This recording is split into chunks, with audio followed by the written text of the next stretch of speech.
შესაძლოა უკავშირდებოდეს ამასაც და უკავშირდება ასევე რაღაცა მის პირად სარგებელსაც და მეტ ფულსაც, ხო?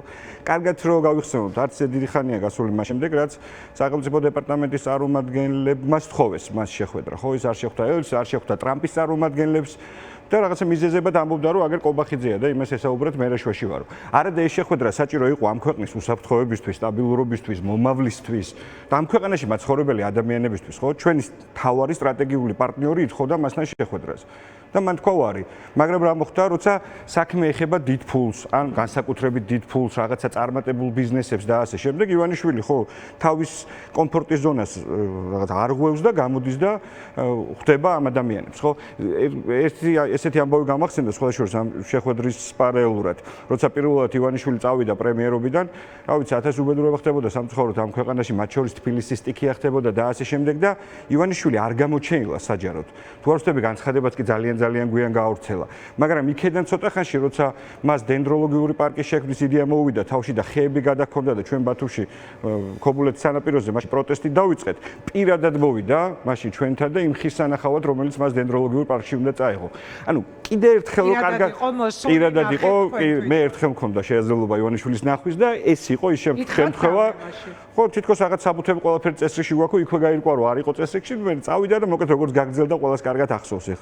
წლების წინ მიმდინარე ამბები, მაგრამ ამ შემთხვევამ კიდე ერთხელ გამოაჩინა კარგად. არა იმ ხალხისთვის, ამ ქვეყნის მოსახლეობის უმრავლესობისთვის, ვინც ალბათ ისედაც ვიცოდით, ვინ იყო და რას წარმოადგენდა ივანიშვილი. არამედ იმ ხალხისთვის, ვინც ალბათ მას უჭერს ჯერ კიდე მხარს, კარგად გამოჩნდა, ვინ არის რეალურად ბიძინა ივანიშვილი, ადამიანი, რომელიც მხოლოდ მაშინ გამოჩნდება ხოლმე და დაგვინახება, როცა ეს მას ეხება და მხოლოდ ისეთ ნაბიჯებს გams, რომელიც მის პირად გამდიდრებაზე არის დამოკიდებული. მაგაშიც მოყვებით რასაკვირველია, მაგრამ აი ამ დაანონსებული 4 ოქტომბრის წინ უეცრად ივანიშვილის გამოჩენა გვერდით ასევე დავინახეთ იქვე ხო, სადაც დავინახეთ ეს კადრები, უცებ აღმოცენებული ხელახლა გომელაური, ანუ ეს ჩემთვის რაღაცნაირად იმის მაჩვენებელი იყო, რომ 4 ოქტომბრის წინ და აი ამ ჩვენ რაც გავიარეთ ამ დარბევა დასისხლიანებების, რეპრესიების დაჭერების ფონზე მეტად თავდაღმართშია ეხლა ოცნება და 4 ოქტომბრის წინ ძალიან მნიშვნელოვანი იყო, მე ასე დავინახე, თუმცა მოყვებით ამ ლოგიკაში გეთანხმებით. ამაშიც საჭირო იყო რომ ყველას დაენახა მათ მომხრეებს რომ ბიძინა ისევ ბიძინა. კი. და მოყვებით ამ ლოგიკაშიც ბუნებრივია, ეხლა როგორც არასდროს ალბათ ისე უჭირს რეჟიმს და ეს არის ფაქტი. ხშირად ვამბობთ ხოლმე ამ ბოლოს ჩვენ მათ შორის ეთერებში, რომ ძალიან გაავს ეს სიტუაცია, რა ვიცი, 21 წლის წინანდელ სიტუაციას მაგალითად აჭარაში ზოგადად ივანიშვილი გაავს ასლანაბაშიძეს, როცა მართლაც ცვლილებების გემო იდგა თუ სუნი ყველგან ჰაერში და ყველა გრძნობდა, რომ რაღაცა ცვლილება უნდა მოხდარიყო, უბრალოდ ასლანმა 4-ში ააფეთქა ხიდი და 6 მაისს მოუწია 2004 წლის წასვლა, ეხლა არ ვიცი, ალბათ ეს როდის იქნება, მაგრამ დარწმუნებული ვარ, რომ იქნება მალე, იმიტომ რომ გარდაულად ჩანს, რომ ცვლილებები ამ ქვეყანაში უკვე უნდა მოხდეს. ამას თითქოს შეგუებულიც არის, მათ შორის ის ხალხიც, ვინც, რა ვიცი, რეჟიმის მხარეს ამა თუ იმ ფორმით სხვადასხვა მიზეზის გამო ჯერ კიდე არის და ამ ხალხის გასამაგრებლად ივანიშვილის გამოჩენა შეეძლოა, რომ ეგეც იყოს. ხო, მე რაღაცნაირად გარდა იმისა, რაზეც თქვენ საუბრობთ, მისი პირადი სარგებელი დიდი ფული, ამაში მოყვებით სრულიად, ესეც დავინახე, რომ ანუ გამოვიდა ივანიშვილი იმ დროს, როცა ყველაზე დიდ კრიზისში არის ოცნება და ჩვენ ვხედავთ იქ განვითარებული პროცესები, ამას ცხადყოფს პირველ რიგში ამდენი ხანი ნებადართული მიშვებული კორუფცია და ეხლა უცებ ხედავთ, რომ თვითონ თავისივე გუნდის წევრების დაჭერა მიდის მიზანმიმართულად და სხვათა შორის მათგან გამოსულია ხოლმე ეს ინფორმაცია, მიზანმიმართულად გავრცელებული ინფორმაცია იქ ღარიბაშვილზე, სავარაუდო პასუხისმგებლობაზე, ლილუაშვილზე, სავარაუდო პასუხისმგებლობაზე. აი ამ ყველაფერზე როცა ფიქრობ ერთიან კონტექსტში, ხო, ეს ყველაფერი უნდა უკავშირდებოდეს 4 ოქტომბერს. მე მინდა ვისაუბროთ დაანონსებულ 4 ოქტომბერზე. წეგან ირაკლი კუპრაძე მყავდა ეთერში და ისაუბრობდა არჩევნებზე. ასე მოხდა, რომ ბარიერ გადალახული 4 ოპოზიციური პარტიიდან, რომელმაც ერთობლივად დადო ეს შედეგი, 2 არ გადის და ბოიკოტშია, 2 პარტია იღებს გადაწყვეტილებას და გადის არჩევნებზე. დამანახეთ 4 ოქტომბერი და დაანონსებული მშვიდობიანი დამხობა. ხო, 4 ოქტომბერზე ალბათ ბევრად უფრო მეტად და კარგად ის ადამიანები ისაუბრებენ, ვინც ამის ორგანიზებას აკეთებს და ვინც არის პასუხისმგებელი და თუ ორგანიზატორი მოგეთ ამ ყველაფრის. მე ერთი რამ ვიცი ზუსტად. ბრძოლას ბოლომდე არა აქვს ალტერნატივა და ჩემთვის ძალიან ცხადი და გასაგებია, რომ რეჟიმის ჩამოშლა მხოლოდ ქუჩიდან მოხდება. ირაკლის ბოლო ნაწილს უსმინე სამწუხაროდ, რაც ავტომობილში მოახერხე მოსმენა, სულად ვერ უსმინე ეთერს და სამწუხაროა განსაკუთრებით ის, რომ ირაკლი არის ახლა ამ პოზიციაში. ჩემი აზრით, ბევრად უფრო ეფექტური იქნებოდა ირაკლი დღეს ქუჩის საპროტესტო აქციებში და ბევრი ის ადამიანი, ვინც ახლა მასთან ერთად ამ ტყულში თუ ფარში თუ ეგრეთ წოდებულ არჩევნებში აპირებს მონაწილეობას, რაც ჩემი აზრით და ღრმად ვარ ამაში დარწმუნებული, ხელს უშლის მათ შორის ქუჩის მწვავე ორგანიზებულ მრავალფეროვან საპროტესტო აქციებს. არ უშლის იმდენად, რამდენადაც ამისი მოლოდინი შეაძლოა თავიდან იყო და არ უშლის იმიტომაც, რომ ეს პოლიტიკური პარტიების იქნებოდა სამოქალაქო სექტორის თუ უბრალოდ ხალხის ძალიან აქტიურობით ჩვენ მთელი ზაფხული ისე გავიარეთ, რომ პროტესტი არ შენელებულა, მეტიც გაუსაზღლის სიცხეებში თბილისში იქნებოდა ეს თუ ბათუმში მრავალრიცხოვანი საპროტესტო აქციები იმართებოდა და მოკლედ ქუჩაში ორგანიზებული ბრძოლა და შეტევა ივანიშვილის რეჟიმის წინააღმდეგ არ გაჩერებულა. ბევრად უფრო ეფექტური იქნებოდა ჩემი აზრით ეს ირაკლი კუპრაძეს და ლელოს და სხვა ადამიანებს სწორი გადაწყვეტილება რომ მიეღოთ და ტყულში მონაწილეობის ნაცვლად ეხლა ჩართულები იყვნენ კიდევ ერთხელ მეორე მრავალფეროვან ქუჩის საპროტესტო აქციებში, რომელიც ივანიშვილის რეჟიმის წინააღმდეგ იმართება.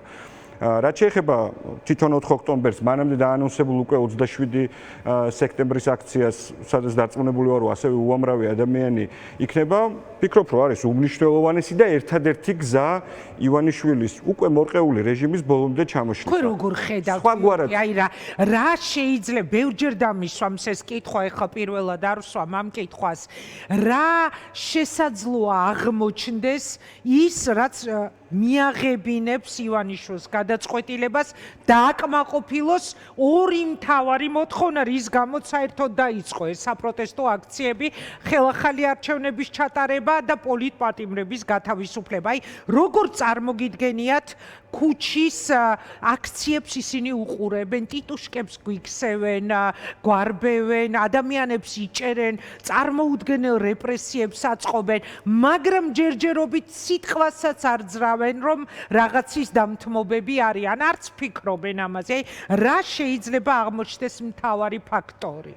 მე ვერ დაგეთანხმებით იმაში, რომ ისინი არ ფიქრობენ ამაზე და არადა კარგად გრძნობენ თავს ამ ნაწილს. არა, ეს არ მithქვა. მე მგონია, რომ საბოლოო ჯამში, მოგეთ თქვენ ყველაზე მთავარ კითხვას ვამთ ახლა რა არის, ხო, ის ბოლო, სადაც ივანიშვილი შემდეგ მიდის ამ დათმობაზე, თუ იძულებული არ ვიცი, წავიდეს და მე სხვანაირად მოხდეს, მოგეთ აქ რაღაცა დემოკრატიული პროცესების მართვა. ჩემი აზრით ქუჩის ძლიერი ორგანიზებული პროტესტი არის გადამწყვეტად მნიშვნელოვანი ამისთვის. საბოლოო ჯამში ხელისუფლებების იქნება ეს თუ რეჟიმის შეცვლის, მანდა მეც ბევრი ვარიანტი ხო არ არსებობს. სულ ალბათ 3 ვარიანტი არსებობს და 3-ვე გამოგვიცია ჩვენ დამოუკიდებლობის მოპოვების შემდეგ, ხო? ეს არის არჩევნების გზით და წავიდა მიხეილ სააკაშვილი, ეს არის მშვიდობიანი რევოლუცია, რომელიც მოხდა 2003 წელს და წავიდა ედუარდ შევარდნაძე და ის ყველაზე ცუდი სცენარი, რომელიცაც გადააყოლეს ზვიადგამსახურდიას კანონიერი ხელისუფლება, რა თქმა უნდა, ამ ქვეყანაში არავის უნდა და ეს არის ძალიან დიდი ბედნიერება. რეალურად ორი გზა დაგვიტოვა ჩვენ ივანიშვილმა,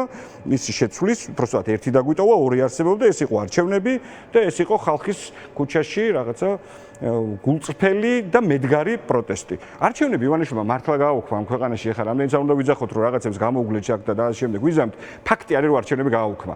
არჩევნები კიდევ უფრო მეტად გააუქმა, ვიდრე ეს იყო 2024 წლის 26 ოქტომბერს. 2024 წლის 26 ოქტომბრის შემდეგ აღარ ვამბობ იმ რეპრესიულ კანონმდებლობას, კიდე დამატებით რაც მიიღეს, ამის შემდეგ დაიჭირეს უამრავი ადამიანი, ათეულობით სინდის პატიმარი ყავს, პრაქტიკულად ყველა პოლიტიკური ლიდერი ციხეში ყავს ჩასმული და საერთოდ გაწყვიტეს ურთიერთობა ჩვენ დასავლელ პარტნიორებთან, რომელიც ერთგვარ შემაკავებელ ეფექტს ახდენდა, ხო, რაღაცა თქვა გიჟობები რო არ ჩაედინა ბიძინა ივანიშვილს. ანუ ბოლომდე წერტილი დასვა და თქვა რომ ამ ქვეყანაში არჩევნებით რეჟიმი არ შეიცვლება. ამიტომ დარჩა ერთადერთი გზა, ქუჩის გზა. ქუჩის მრავალ ათასიანი, თუ რა ვიცი, 10.000-იანი ბევრი ესე ვთქვათ, მედგარი საპროტესტო აქცია თან უწყვეტი და უწყვეტობას მინდა ასევე ხაზგაუსვა, ძალიან მნიშვნელოვანია ეს, რაც რუსთაველზე და საქართველოს სხვა ქალაქებში ახლა ხდება, ეს არის სწორედ უწყვეტობა. მაგრამ რაღაცა აქციები, როცა ივანიშვილი ხვდება, რომ მორჩა ეს ხალხი უკან აღარ წავა. ეს ხალხი ბოლომდე იდგება იქ, სადაც არის საჭირო. და ბოლოს ივანიშვილი მართლა რამოდენიმე ადამიანთან ერთად რჩება. მის დაქვემდებარებაში მყოფი, რა ვიცი, მოსამართლეები იქნება, ეს პროკურორები თუ სხვა საჯარო მოხელეები, ან ტოვებენ თანამდებობას და მიდიან, ან უბრალოდ აღარ ასრულებენ უკანონო დავალებებს. ეს მოხდება მაშინ, კიდევ ერთხელ ვიმეორებ და მგონია რომ ამისკენ სწორად მივდივარ ჩვენ ახლა, როცა ძალიან ბევრი ადამიანი ორგანიზებულად, არ ვიცი, ეს ერთ ადგილას კონკრეტულად თბილისში თუ საქართველოს სხვა ბევრ ქალაქში იქნება გამოსული და იქნება ბოლომდე ყველაფერზე წამსვლელი. ბოლომდე წასვლაში მხოლოდ მშვიდობიან გზებს გულისხმობ, ბუნებრივია, არ უნდა დავიღალოთ და სახში არ უნდა წავიდეთ. რა მიგვიყვანს აქამდე, ხო? აქამდე აუცილებლად მიგვიყვანს რწმენა. ეხლა რეალურად ჩვენსა და რეჟიმს შორის მართლა ეგ ამბავი ხდება, ვისაც უფრო მეტი რწმენა აღმოაჩნდება გამარჯვების, საბოლოო ჯამში აუცილებლად ის გაიმარჯვებს. მე მგონია რომ აქ ბევრად წინ ვართ. ის რომ ჩვენი პოლიტიკური ლიდერები და ბანერზე ვიტყავდა თუ რა ვიცი, საარჩევნო პლაკატზე ყველა ადამიანი ციხეშია ჩვენი კოალიციიდან, ხო, ყველა და ელენე ხოშტარიაც დაიჭირეს. ის რომ სხვა პოლიტიკური პარტიის ლიდერები, მათ შორის ეხლა ბოლოს დაჭერილი ლევან ხაბეიშვილი, მურთაზი, რომელიც დროებით გამოუშვეს და ამ შემდეგ, ეგ ყველაფერი ხო მიანიშნებს იმაზე, რომ ამ ხალხს რწმენა იმისა, რომ გამარჯვება ახლოსაა, რა თქმა უნდა აქვთ. და ეს რწმენა არის გადამდები მე საზოგადოებაზეც და პირველ რიგში ამ პოლიტიკურ პარტიებზე. აბა სხვაგვარად რატო წავიდოდა ეს ხალხი ციხეში და ციხეში წავიდნენ, ხო, ხშირ შემთხვევაში გირაოს არ გადახდის გამო, არ თანამშრომლობის და ბოლომდე ბრძოლის ნაწილში. ქვეყანა კი არ დაუტოვებია არც ერთ მათგანს. არამედ ჩათვალეს, რომ ეხა ამ არ თანამშრომლობას, არ გარიგებას მოაქვს სწორედ შედეგი და ამიტომაც წავიდნენ ბოლომდე. ესე ბოლომდე უაწავიდეს საზოგადოებაც, ამ საზოგადოების დიდი ნაწილი არის წინააღმდეგი. ბევრი ხალხი იქნება. მე მაქვს ასეთი დარწმუნებული ვარ. მე ვარ დარწმუნებული. გეუბნებით, მაქვს ასეთი მოლოდინი. თქვენ რა მოლოდინი გაქვთ? სხვა ჩვენს მართალი ხართ ეს უფრო ამ აქციის ორგანიზატორებთან არის ალბათ კითხვა, მაგრამ აი თქვენ როგორ ხედავთ, როგორც პოლიტიკოსი, როგორც კოალიციის ერთ-ერთი ლიდერი, რომელიც გადიხართ 4-ში. ანუ აი ამიტომ მკითხეთ, რა შეიძლება აღმოჩნდეს თქო ის მთავარი ფაქტორი, რის შემდეგაც ივანიშვილი მიდის სახში, მინიმუმ არ მიდის, მაგრამ ნიშნავს ახალ არჩევნებს, იმიტომ რომ ნახეთ დაუსრულებელი დარბევები, დასისხლიანებული ადამიანები, საწამებელი მანქანები, რეპრესიები და მაინც ჯერჯერობით ვერ მიიღო ეს გადაწყვეტილება, რომ კრიზისიდან ერთადერთი რაც გამოგვიყვანს არის რეალურად ხელახალი არჩევნები. აი, თქვენ როგორ ხედავთ, როგორც ამ აქციის მონაწილე, კარგით არა ორგანიზატორი? ჩემი აზრით ყოველდღიურ რეჟიმში სუსტდება ბიძინა ივანიშვილი და ბიძინა ივანიშვილი 2024 წლის 26 ოქტომბრიდან 26 ოქტომბერთან შედარებით დღეს ბევრად უფრო სუსტადაა და ყოველი დღე ჩემი აზრით არის მისი დასუსტებისკენ გადადგმული ნაბიჯი. რაღაცა ესე ვთქვათ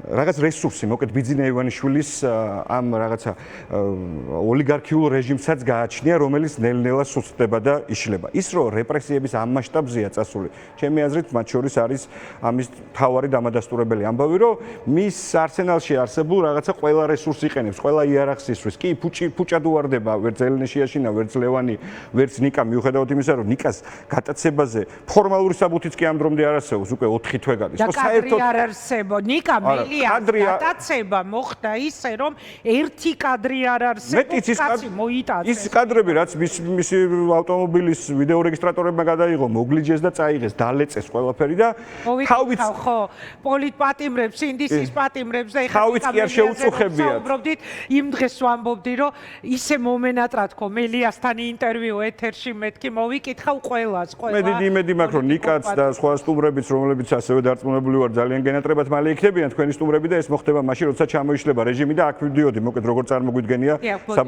საბოლოო ჯამში თქო. როცა გვაქვს მაღალი რწმენა, როცა ვართ ორგანიზებულნი და როცა ბოლომდე ვდგავართ იქ, სადაც საჭიროა და დღეს საჭირო არის ქუჩაში დგომა. ეს არის სწორედ ის მომენტი, როცა კიდევ ერთხელ ვიმეორებ. რეჟიმი ვეღარ უძლებს წნეხს საზოგადოებისაგან, ვეღარ უძლებს წნეხს ამ ქვეყნის მოსახლეობის უმრავლესობისგან და ჩამოშლა, როცა ის სპეცრაზმენიც, რომელიც ღებულობს დავალებას დარბევაზე, ან უკვე ეშინია იმდენად ბევრნი ვართ და არ აკეთებს ამას, ან უბრალოდ ხდება, ხო, თუ დაარბევს, ბევრად უფრო ვარეს ამბავს მიიღებს მერე უკან.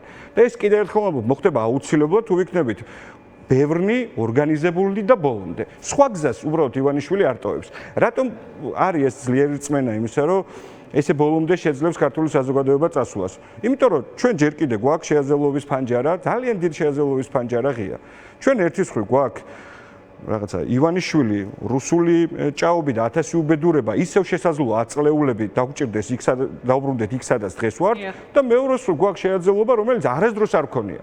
მართლა გახდეთ ევროპის კავშირის სრულფასოვანი წევრები და გრძელვადიანი პერსპექტივით ვიცხოვროთ კეთილდღეობით და უსაფრთხოდ. როგორ შეიძლება ამ ორი არჩევანი ეხა ესე ხელშესახებად წინ გვედოს და არ ვიბრძოლოთ. ამიტომ ჯერა რომ და 4-ზე გეთანხმებით ამდენი ადამიანი ქუჩაში ბევრისგან მოგვისმენია მათ შორის სასამართლო პროცესებზე სინდისის პატიმრების გარო როცა გვეკითხებიანო ვინ არის ამ აქციების ორგანიზატორი ვამბობთ ირაკლი კობახიძეო როცა გამოვიდა და გააკეთა განცხადება რომ წყვეტდნენ ევროკავშირთან მოლაპარაკებას და ბოლო კითხვა მინდა გიორგი რომ დაგისვათ აი ჩვენ ბოლო დღეებში სულ ბოლო პერიოდში გვაცხოვრებენ ამ დაჭერებით კორუფციული სკანდალები ყველაფერი დაიწყო თორნიკე რიჟვაძის ამბით და მისი წერილით და შემდეგ თვითმკვლელობის მცდელობით რამდენადაც თქვენ აჭარის ოპოზიციის ერთ-ერთი გამორჩეული ლიდერი ხართ ხომ არ გაქვთ რაიმე დამატებითი ახალი ინფორმაცია თორნიკე რიჟვაძის მიმართულებით და